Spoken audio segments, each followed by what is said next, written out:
Parshas Vayigash begins where Parshas Cited left off, which was that Binyamin is framed.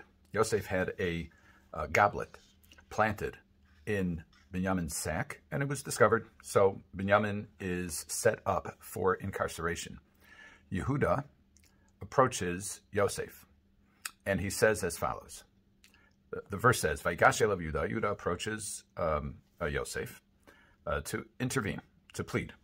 And he says, Vayomer, Bi Adoni, please my master, Davar Davar baznei Adoni, let your servant, referring to Yehuda, speak in the ears of my master, Val yichar apcha b'avdecha, and let you not become angry with your servant. Again, a officious way of saying yours truly, Avdecha, your servant, Ki chamocha k'Pharaoh, because you are like Pharaoh. So the simple explanation, Rashi says, Ki chamocha k'Pharaoh, chashuv ata be'enai k'melech. You are as important to me, as highly regarded to me as is a king, or as the king, like Pharaoh. And then Rashi says, Zeu pshuto. This is the simple explanation. Umidrasho, and the midrashic explanation is a number of negative things about Yosef. Sofcha lil kosalav b'tzaras. You are destined to suffer tzaras, just like Pharaoh did in connection with Sarah. Davar acher, ma Pharaoh gozer ve'eno mekayim, mavtiach ve'eno oseh afatokein. Pharaoh is notoriously unreliable. He promises, he says he'll do things, and he doesn't do them. And Davar acher, I'm skipping a few words. If you provoke me, I will kill you and your master. This is wild. What's wild about it?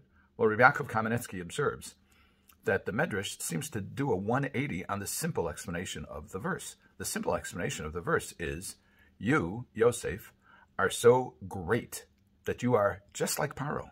Pharaoh, presumably, certainly the most powerful person in Egypt, perhaps in all the known world at the time.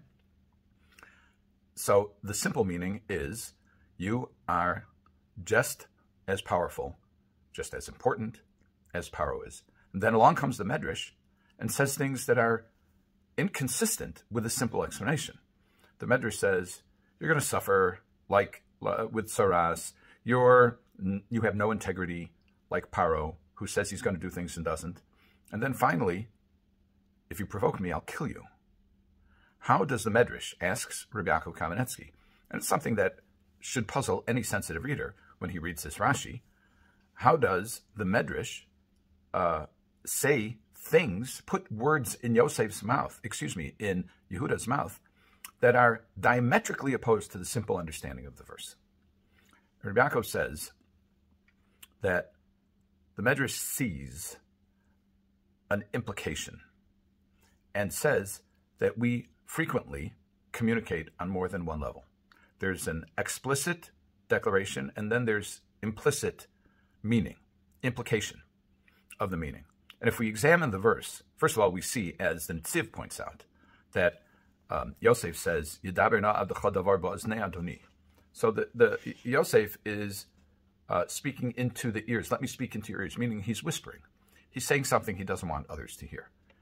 Presumably, either because it would be offensive to Pharaoh if Yehuda were to declare that Yosef is as chashuv, as important as Pharaoh, or it's because Yosef is implying a threat, and the threat is going to be more potent if he says it in a whisper, and removes the need from Yosef to defend his honor because he was just insulted in public.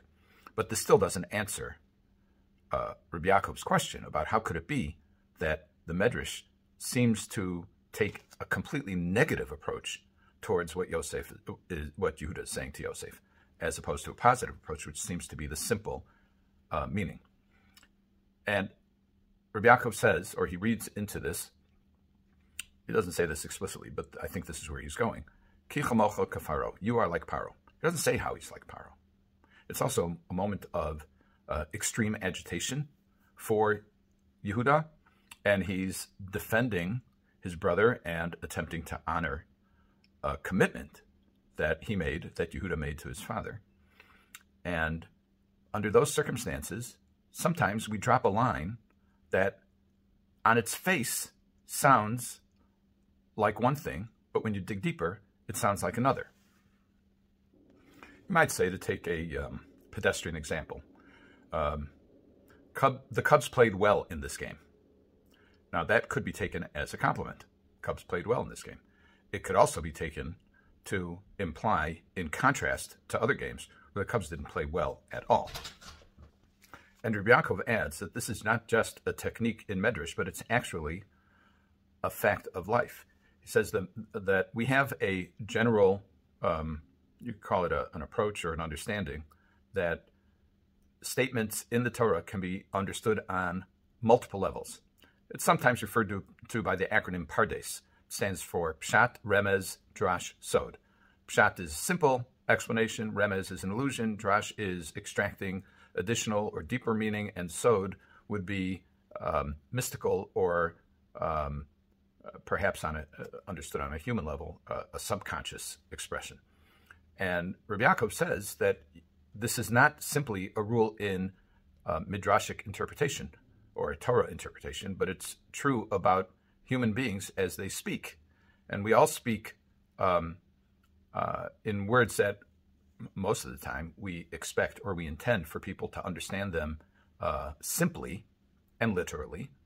But there's also a possibility and a frequency of implication.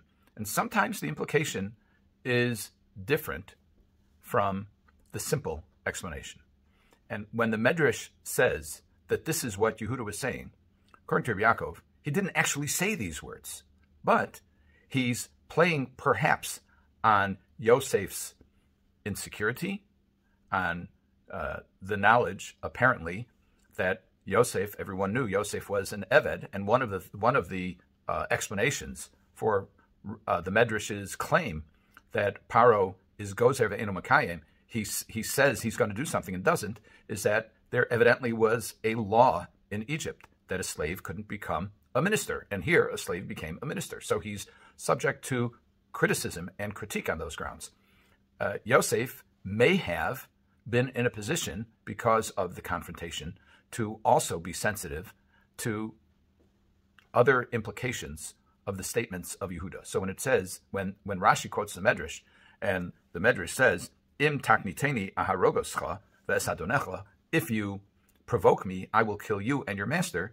This all flows from the unexplained equivalence that Yehuda declares about Yosef. Yosef is like Pharaoh. Well, in what way is he like Pharaoh? Fill in the blanks. And that is the message of the Medrash. Have a good Shabbos.